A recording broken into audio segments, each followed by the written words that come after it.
അങ്ങനെ വെളുപ്പാങ്കാലത്തെ ഹെൽമെറ്റ് സ്കൂട്ടിയൊക്കെ എടുത്ത് നേരെ പാല് വാങ്ങിക്കാൻ കടയിൽ പോയി അവിടെ കട പോലും തുറന്നിട്ടില്ലായിരുന്നു. അങ്ങനെ പാലൊക്കെ വാങ്ങിച്ച് വീട്ടിൽ വന്നപ്പോൾ നമ്മുടെ കുട്ടീസ് രണ്ടും എഴുന്നേറ്റ് വന്ന് ഒരുമിച്ച് പിന്നെ പറയേണ്ടുള്ള കാര്യങ്ങളൊക്കെ പിന്നെ രണ്ടുപേരെയും സമാധാനിപ്പിച്ച് ഒന്ന് സെറ്റാക്കാൻ എനിക്ക് നല്ല സമയമെടുത്തു. ഇതിനുശേഷം എനിക്ക് അടുക്കളയിൽ പോലും കയറാൻ പറ്റിയത്. അത് ഞങ്ങൾ കുടുംബസമേതം കയറിയിട്ട് അല്ലെങ്കിൽ എന്നെ സമ്മതിക്കത്തില്ലല്ലോ. അങ്ങനെ ഒരാൾ സ്ലാബിലും ഒരാൾ എൻ്റെ വട്ടം ചുറ്റി നിന്നൊക്കെയാണ് നമ്മൾ ഒരുവിധം കാര്യങ്ങൾ ചെയ്തുകൊണ്ടത്. അപ്പം അമ്മച്ചി എഴുന്നേറ്റ് വന്നു. അങ്ങനെ ഞാൻ ഓർത്തു എത്രയും പെട്ടെന്ന് പാലങ്ങ് കാച്ചി വെച്ച് ഞാൻ പാല് കൊടുത്തൊരു സൈഡിലങ്ങ് ഇരുത്താമല്ലോ എന്ന് വിചാരിച്ചിട്ട് ഞാൻ പെട്ടെന്ന് പാലെടുപ്പത്ത് വെച്ച്.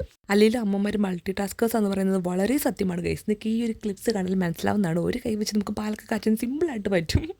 അങ്ങനെ പാലൊക്കെ കാച്ചി ഒരുവിധം ഞാൻ ഓക്കെയാക്കി വന്നപ്പോൾ അടുത്ത ആൾ വീണ്ടും എന്നെ ചുറ്റിപ്പറ്റി ദേവാലയം തൂങ്ങി വന്നിട്ടുണ്ട്. അത് ഇടയ്ക്കിടയ്ക്ക് കുറച്ച് മാറി മാറി വരും. അതിനിടയ്ക്ക് അല്ലിക്കുഞ്ഞിനെ സ്കൂളിൽ കൊണ്ടുള്ള കാര്യങ്ങൾക്കൊന്ന് സ്പീഡ് സെറ്റ് ആക്കോട്ടെ. അപ്പോഴേക്കും അടുത്ത ആൾ വന്നിട്ടുണ്ട്. ഇനി അങ്ങോട്ട് എല്ലാം ഷടപടയിൽ ആയിരിക്കട്ടെ. കാരണം അല്ലിക്കുഞ്ഞിനെ സ്കൂളിൽ കൊണ്ടുപോകണം, എനിക്ക് ജോലിക്ക് പോകണം. അപ്പോൾ അതുകൊണ്ട് തന്നെ ഇന്നത്തെ ഈ ഒരു ദിവസത്തിൻ്റെ ഡീറ്റെയിൽഡ് ഒരു മോർണിംഗ് വീഡിയോ നമ്മുടെ ചാനൽ ഇട്ടിട്ടുണ്ട്. താഴെ കൊടുത്തിരിക്കുന്ന ലിങ്ക് ക്ലിക്ക് ചെയ്ത് ഞാൻ നേരെ നമ്മുടെ ഫുൾ വീഡിയോയിലോട്ട് പോകണേ. അതുപോലെ തന്നെ വീഡിയോ കണ്ട് ഇഷ്ടപ്പെട്ട് കഴിഞ്ഞാൽ സപ്പോർട്ട് ചെയ്യാനും മറക്കല്ലേ.